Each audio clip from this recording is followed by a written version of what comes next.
সবাইকে জয় যিশু, praise the Lord. হতেই পারে না। সত্য ঘটনা, সত্য জিনিস আমরা শুনি।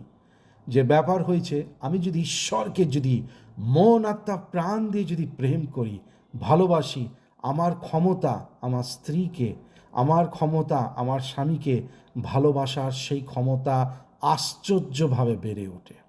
আমি যদি সত্যি সদাপ্রভুকে যদি ভালোবেসে ফেলি, আমার প্রেম আমার ভালোবাসা একে অপরের প্রতি আরোভাবে বেড়ে যায়। আমার প্রেম আমার ভালোবাসা একে অপরের প্রতি আরোভাবে উপড়িয়ে পড়ে। তো প্রশ্ন হয়েছে, স্বামী স্ত্রীর মধ্যে ঝগড়া কেন? তার মানে নয় আমি প্রভুর মধ্যে সেইভাবে আসক্ত হইনি, যার ফলে স্বামী স্ত্রীর মধ্যে ঝগড়া। যখনই আমি ঈশ্বরকে মন আত্মা প্রাণ জীবন দিয়ে প্রেম করব, অটোমেটিক স্বামী স্ত্রীকে ভালোবাসবে, স্ত্রী